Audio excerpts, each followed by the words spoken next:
जय श्री कृष्ण। आप सभी मित्रों का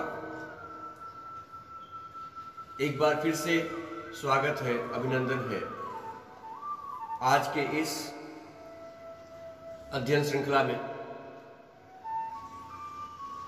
कल हमने प्रथम स्कंद को संपूर्ण किया था और द्वितीय स्कंद की शुभारंभ हमने कर दिया था। आज उसी द्वितीय स्कंद को हम आगे उसका वर्णन करते हैं, उसकी बात करते हैं, चर्चा उसकी करते हैं। और कल का जो क्वेश्चन था, कल का जो प्रश्न जो परीक्षित ने किया था, हे ब्राह्मण, किस प्रकार से हम सत्य को जान सकते हैं और धारणा किस साधन से, किस वस्तु में किस प्रकार की जाती है, हमको ये बताइए। और उसका क्या स्वरूप माना गया है जो शीघ्र ही मनुष्य के मन के मैल को साफ कर सकती है, धो सकती है। कल हमने इसी प्रश्न को छोड़ा था। आज आगे इसी प्रश्न को आगे बढ़ाते हुए देखते हैं कि क्या कहा गया है। और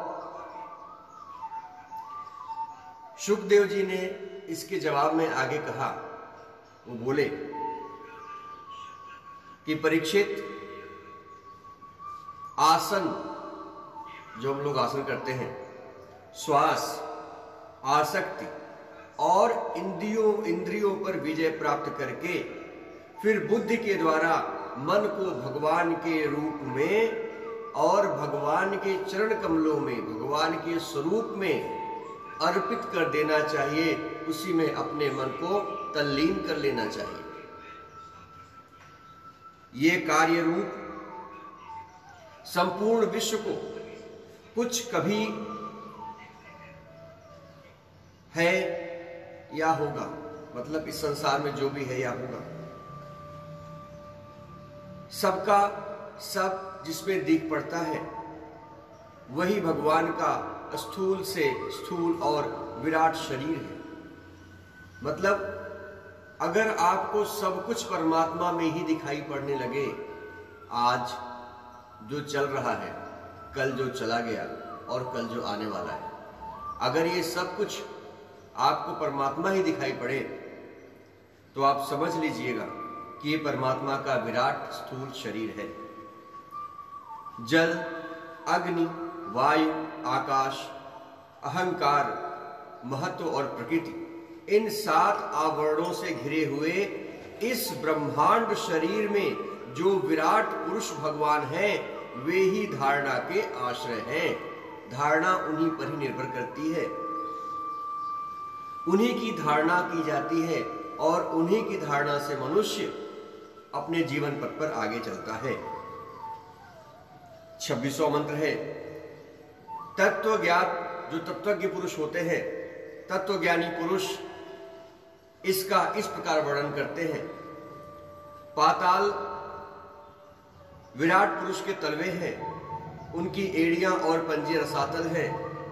दोनों गुल्फ, एड़ी के ऊपर की जो गांठ महातल होता है वो महातल है, उनके पैर के पिंड तलातल है।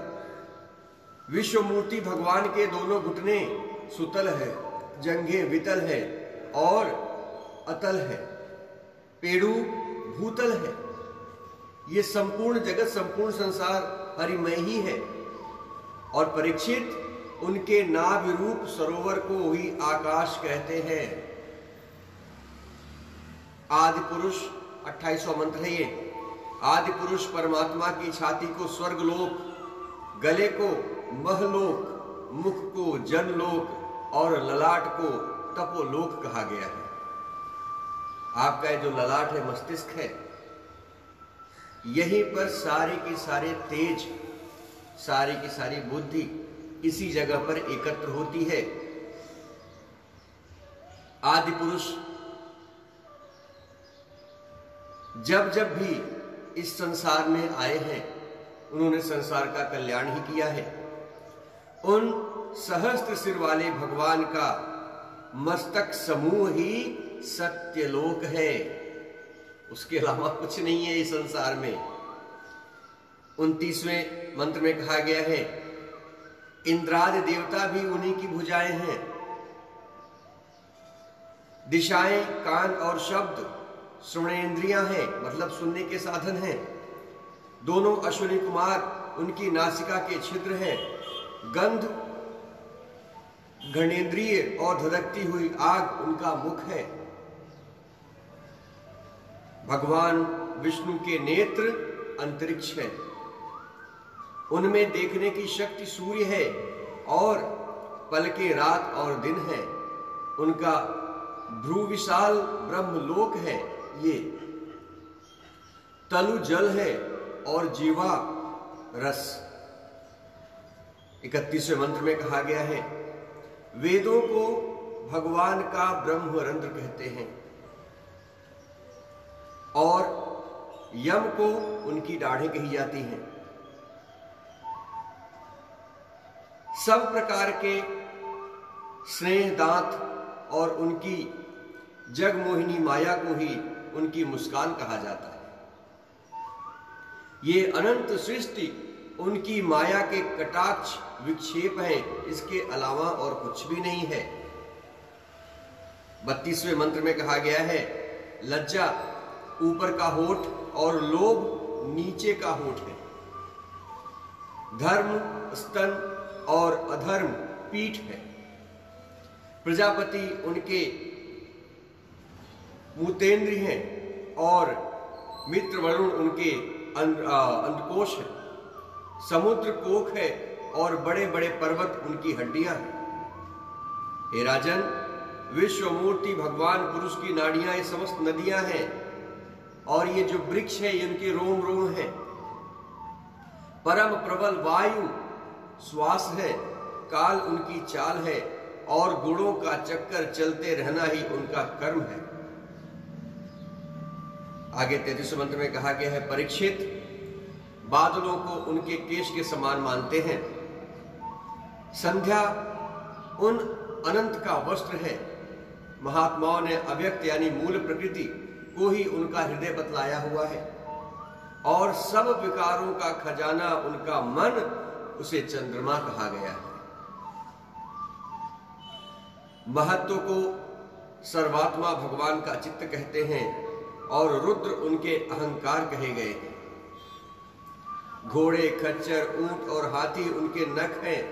वन में रहने वाले सारे मृग पशु उनके कटि प्रदेश में स्थित है। तरह तरह के पक्षी उनके अद्भुत रचना कौशल हैं।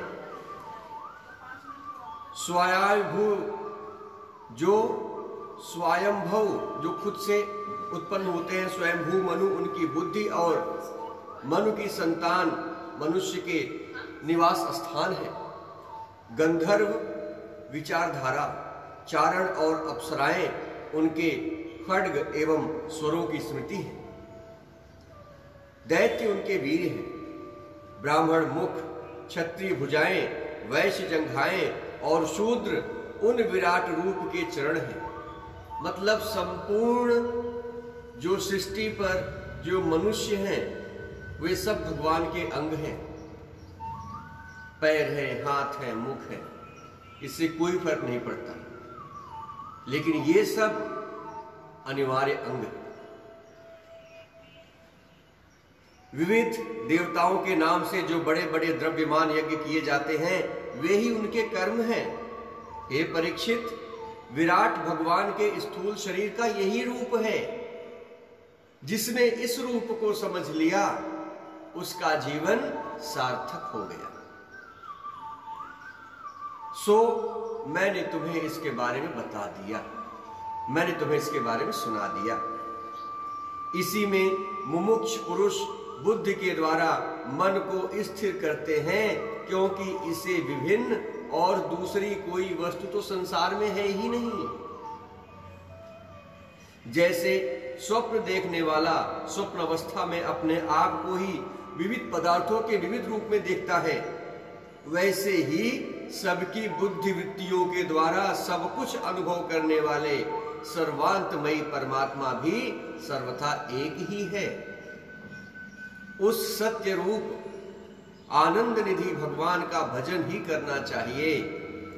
अन्य किसी भी वस्तु में आसक्ति नहीं होनी चाहिए, क्योंकि ये आसक्ति जीवन के अधपतन हेतु ही उसका निर्णय होता है। यानी अगर और किसी चीज में मनुष्य की आसक्ति रहती है तो वो उसके पतन का कारण बनती है। इस तरह से हमारा दूसरे स्कंद का, द्वितीय स्कंद का पहला अध्याय संपूर्ण होता है और दूसरे अध्याय में भगवान के स्थूल और सूक्ष्म रूपों की धारणा तथा क्रम मुक्ति और सधो मुक्ति का वर्णन इसमें किया गया है। ये अत्यंत आवश्यक है हमें जानना कि आखिर हमारी मुक्ति हो कैसे सकती है। मित्रों, ये तो अटल सत्य है कि इस संसार में जिस व्यक्ति ने जन्म लिया है, जो भी इस धरती पर आया है, वो एक दिन जाएगा ही जाएगा। ये तो सत्य है, इसमें कोई दो राय नहीं है। और ये ऐसा सत्य है जिसे कोई नकार नहीं सकता रावण के सिवा। अच्छा, आप देखिए कि ये जो न जाने वाली प्रवृत्ति थी, ये स्वयं रावणों में ही थी, मतलब राक्षसों में ही थी। ये एक राक्षसी प्रवृत्ति है जो हमें अमर होने के लिए विवश करती है और हमारे मन में ऐसी लालसा जगाती है कि हम तो कभी इस मृत्यु लोक को छोड़ करके जाएंगे ही नहीं। ऐसे कितने राक्षस पैदा हुए और ऐसे कितने राक्षस इस संसार को छोड़ के चले गए, लेकिन फिर भी राक्षसी प्रवृत्ति ऐसी होती है जो जीने की भावना को प्रबल करके रखती है। हमारा जो जीवन है वो तो हम लोग जिएंगे ही जिएंगे, लेकिन उससे ज्यादा जो जीवन होता है हम तो अमर हो जाएंगे, उस भावना को प्रबल करती है। आइए आज हम यही समझते हैं कि अगर हमने जन्म लिया है, अगर हमने इस संसार में आकर के भगवान का नाम लिया है, तो क्यों लिया है और उससे क्या होता है, और अगर हमें अपनी मुक्ति चाहिए तो उसके लिए हमें क्या करना है, इसका वर्णन इस दूसरे अध्याय में किया गया है। थोड़ा सा समझने में कठिन है, मैं कोशिश करूंगा कि जहां तक हो सके आपको बताता चलूं, लेकिन फिर भी अगर कोई दिक्कत होती है तो आप मुझे कमेंट करके पूछ सकते हैं। शुरू करते हैं दूसरा अध्याय। श्री सुखदेव जी कहते हैं, सृष्टि के प्रारंभ में ब्रह्मा जी ने इसी धारणा के द्वारा प्रसन्न हुए भगवान से वो सृष्टि विनायक स्मृति प्राप्त की थी जो पहले प्रलय में विलुप्त हो गई थी। इससे उनकी दृष्टि अमोघ और बुद्धि अशमिक हो गई थी, अथाह हो गई थी। तब उन्होंने इस जगत को वैसे ही रचा जैसे कि ये प्रलय काल के पहले था। दूसरे मंत्र में कहा गया है, वेदों की वर्णन शैली ही इस प्रकार की है कि लोगों की बुद्धि स्वर्ग आदि निरर्थक नामों के फेर में फंस जाती है। जीव वहां के सुख की वासना से स्वप्न सा देखता हुआ भटकने लगता है, किंतु उन माया लोकों में कहीं भी उसे सच्चे सुख की प्राप्ति नहीं होती। इसलिए विद्वान पुरुष को चाहिए कि वो विविध नाम वाले पदार्थों से उतना ही व्यवहार करे जितना कि उसको आवश्यकता है। अपनी बुद्धि को उसके निस्सारता के निश्चय परिपूर्ण रखे और एक क्षण के लिए भी असावधान न हो। यदि संसार के पदार्थ प्रारब्धवश बिना किसी परिश्रम के यूं ही मिल जाएं, तब उनके उपार्जन का परिश्रम व्यर्थ समझ करके उनके लिए कोई प्रयत्न न करे। अगर हमें हर चीज यूं मुफ्त में मिल जाए, बिना प्रयत्न के हमको मिल जाए, तो व्यक्ति उस चीज के लिए कर्म करना ही छोड़ दे। अगर हमको भूख न लगे तो हम कर्म करेंगे क्यों? आगे लिखा गया है, जब जमीन पर सोने से काम चल सकता है तब पलंग के लिए प्रयत्न करने का क्या प्रयोजन? जब भुजाएं अपने को भगवान की कृपा से स्वयं ही मिली हुई हैं, तब तकियों की क्या आवश्यकता। जब अंजलि से काम चल सकता है, तब बहुत से बर्तनों को हम क्यों बटोरें। वृक्ष की छाल या वस्त्रहीन रह करके भी यदि जीवन धारण किया जा सकता है, तो वस्त्रों की क्या आवश्यकता है।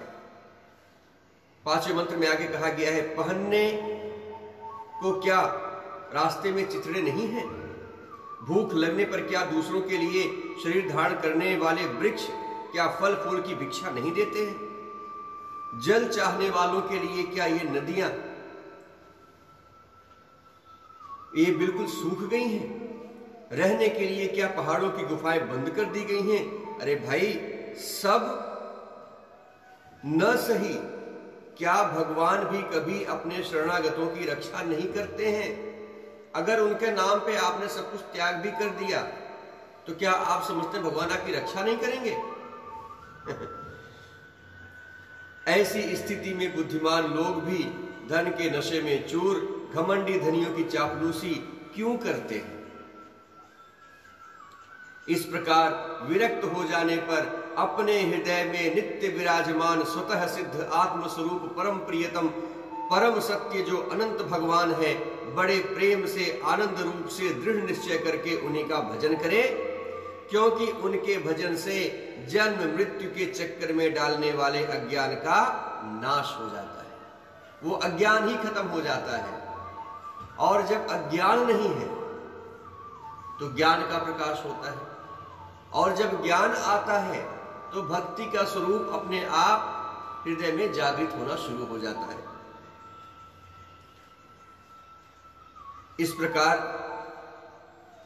विरक्त हो जाने पर अपने हृदय में नित्य विराजमान स्वतः सिद्ध भगवान का जो परम प्रिय है, परम सत्य है, अनंत है, बड़े प्रेम से आनंद से दृढ़ निश्चय करके उन्हीं का भजन करें, क्योंकि उनके भजन से जन्म मृत्यु के चक्कर में डालने वाले इस अज्ञान का नाश हो जाता है। पशुओं की बात तो अलग है, परंतु मनुष्यों में भला ऐसा कौन है जो लोगों के इस संसार रूप वैतरणी नदी में गिर करके अपने कर्मजन्य दुखों को भोगते हुए देख कर भी भगवान का मंगलमय चिंतन नहीं करेगा। इन असत विषय भोगों में ही अपने चित्त को भटका देगा। आठवें मंत्र में आगे कहा गया है, कोई कोई साधक अपने शरीर के भीतर हृदय काश में विराजमान भगवान के प्रदेश मात्र स्वरूप की धारणा करते हैं। वे ऐसा ध्यान करते हैं कि भगवान की चार भुजाओं में शंख, चक्र, गदा और पद्म है। वो जब तपस्या करते हैं तो उनके मस्तिष्क में भगवान का वही रूप दिखाई पड़ता है। उनके मुख पर प्रसन्नता झलक रही है। कमल के समान विशाल और कोमल नेत्र हैं।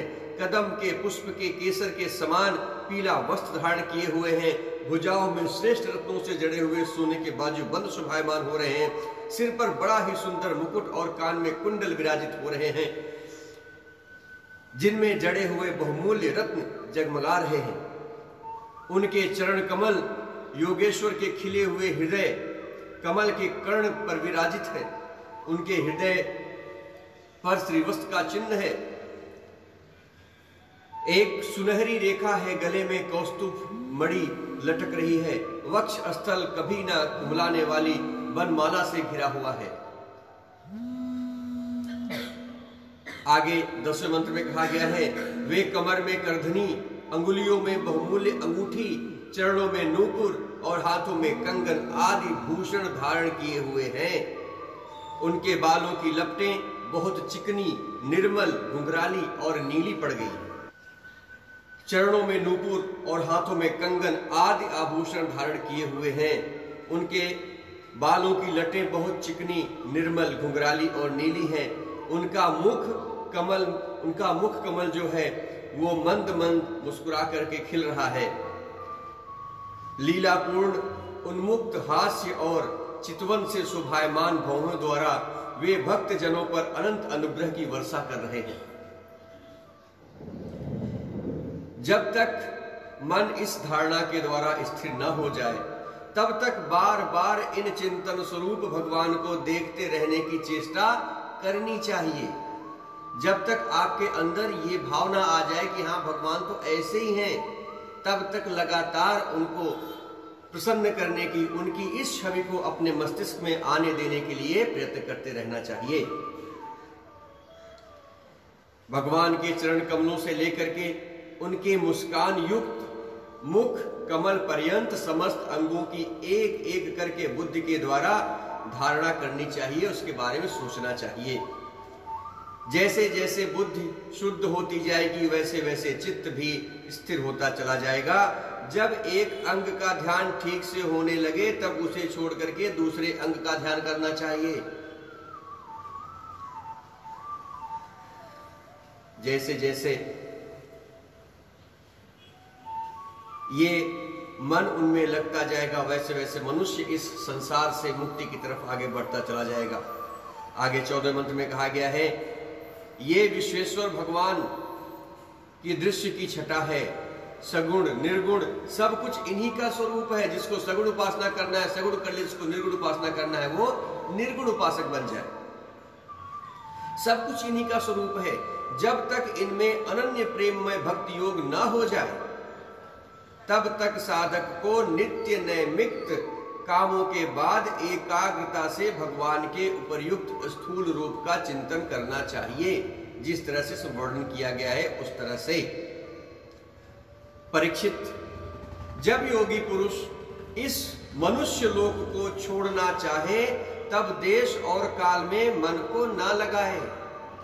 जीवन में एक ऐसा समय आता है जब हमको मालूम पड़ जाता है कि अब हमारा समय पूरा हो चुका है। वो समय ऐसा होता है जबकि हमें हमारा पूरा मन भगवान के चरणों में ही लगाना चाहिए, संसार की सारी बातों से मुक्त हो जाना चाहिए।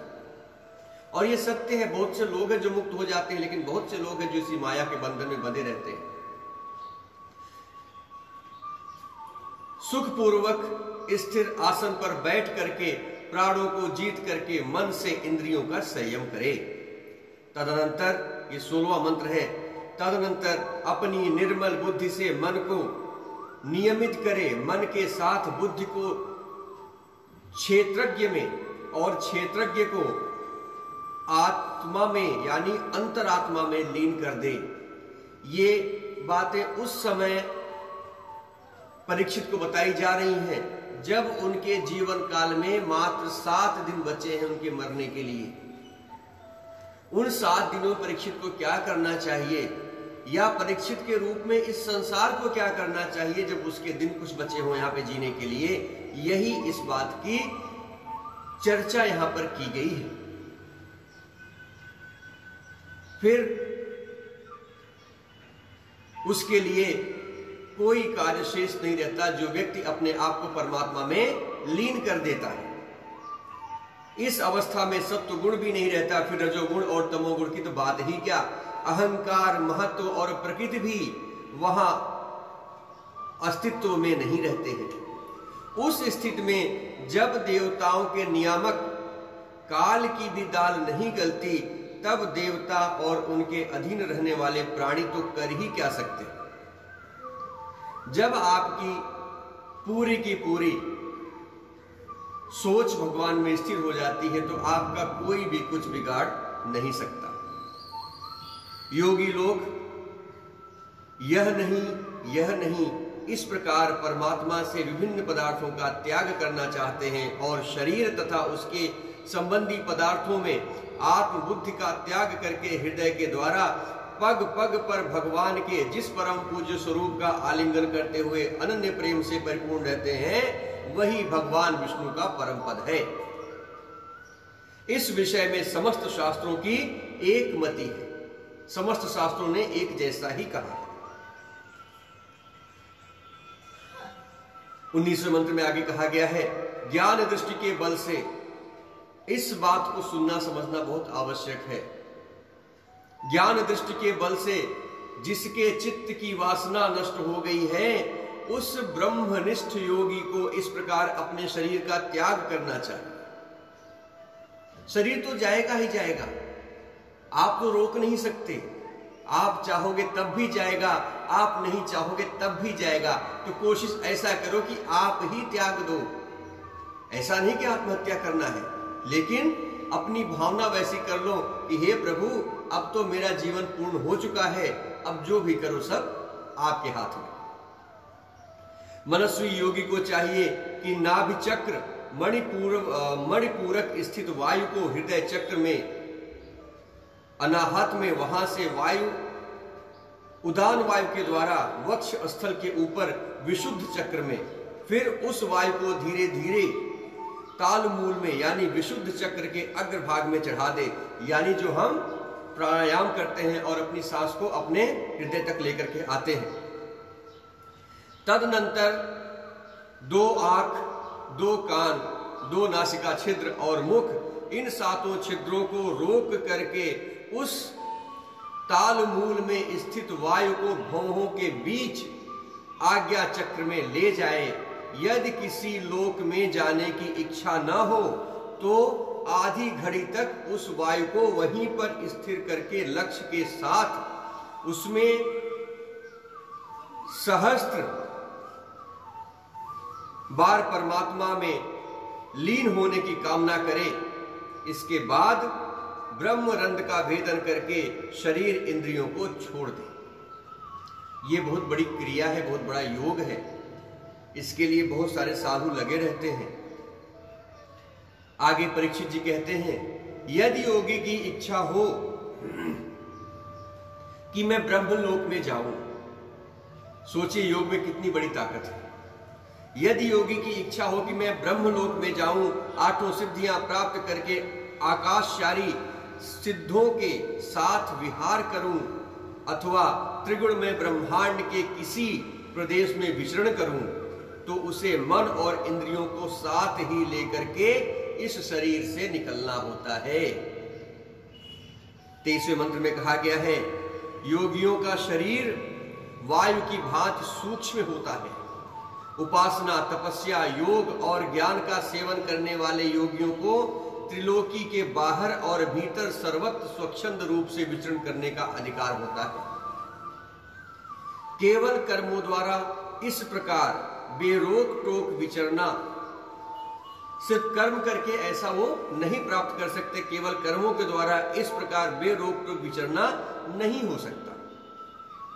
हे परीक्षित, योगी ज्योतिर्मय मार्ग सुषुम्ना के द्वारा जब ब्रह्मलोक के लिए प्रस्थान करता है, तब पहले वह आकाश मार्ग से अग्निलोक में जाता है और वहां उसके बचे खुचे जो गंदगी होती है वो सब खत्म हो जाती है, जल जाती है। इसके बाद वह वहां से ऊपर भगवान श्री हरि के शिशुमार नामक ज्योतिर्मय चक्र पर पहुंच जाता है।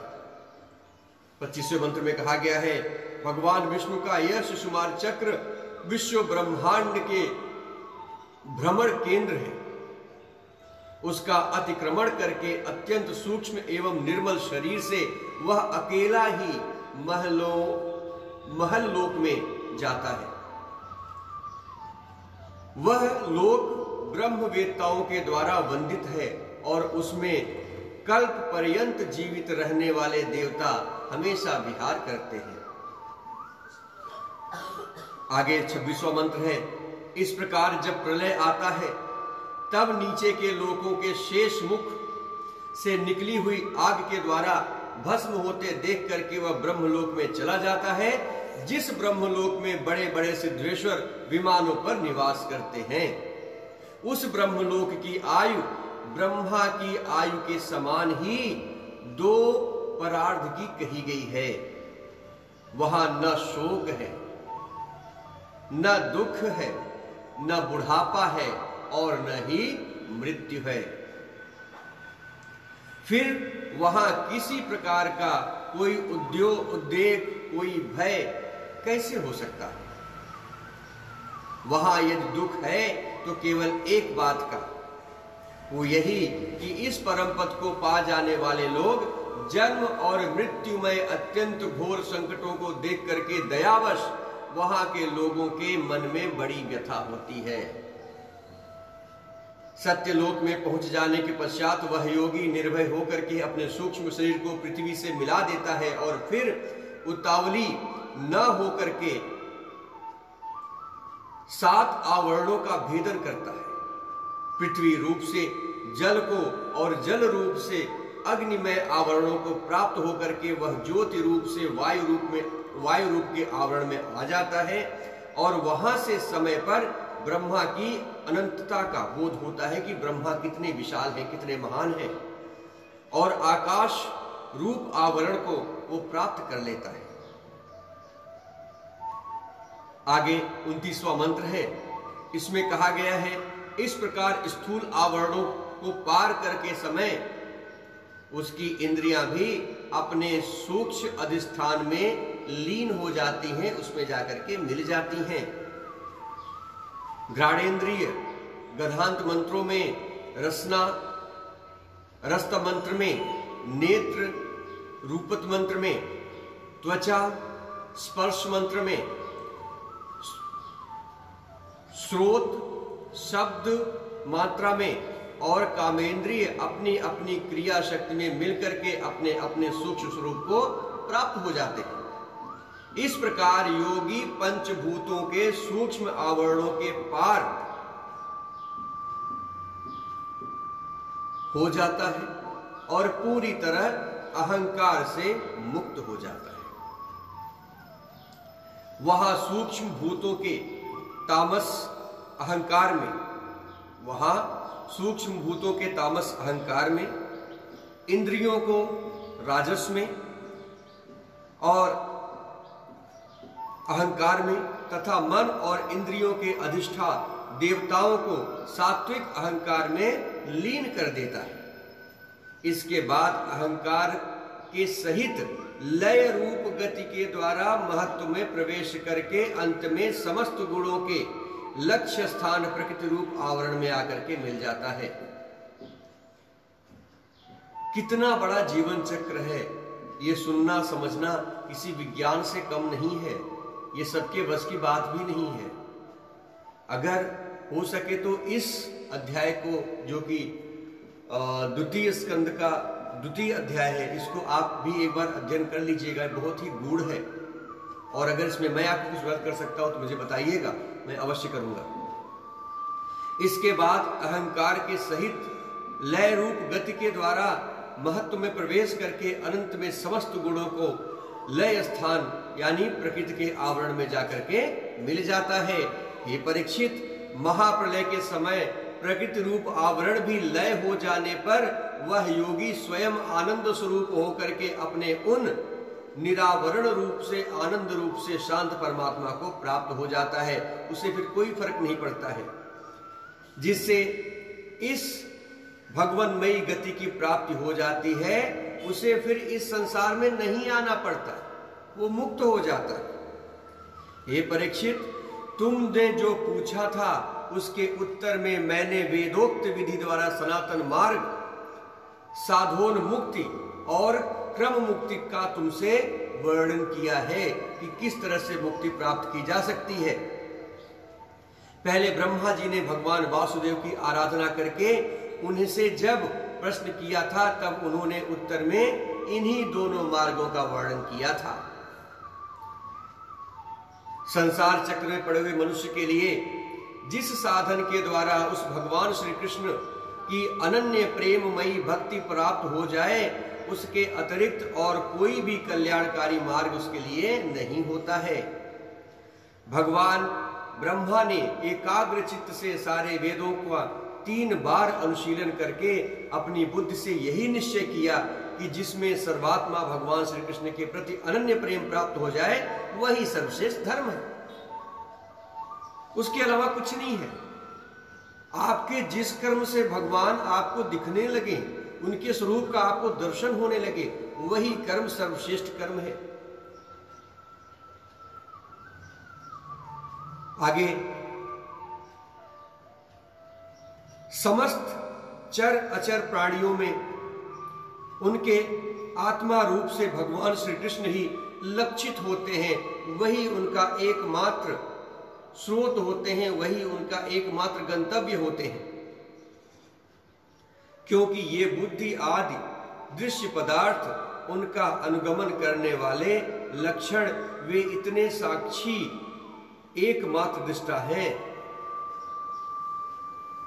ये आपकी बुद्धि आदि जो दृश्य पदार्थ हैं, वो उनका अनुगमन करने वाले लक्षण हैं।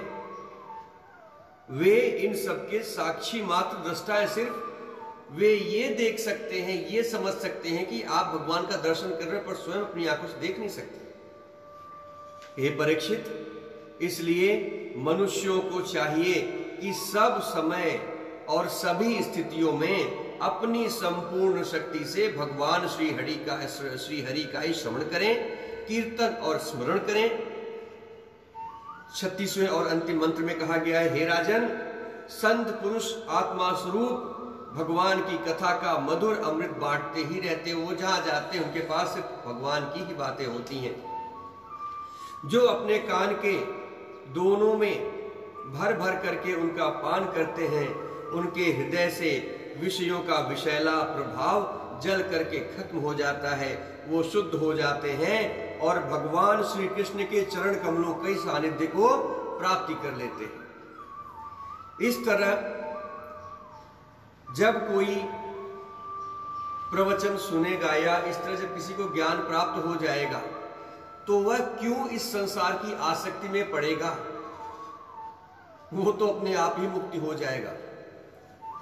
कल हम अध्ययन करेंगे 3रे अध्याय का, जिसमें बताया गया है कि कामनाओं के अनुसार विभिन्न देवताओं की उपासना तथा भगवत प्राप्ति के प्राधान्य का क्या स्वरूप है, क्या तरीका है, इस पर हम कल अध्ययन करेंगे।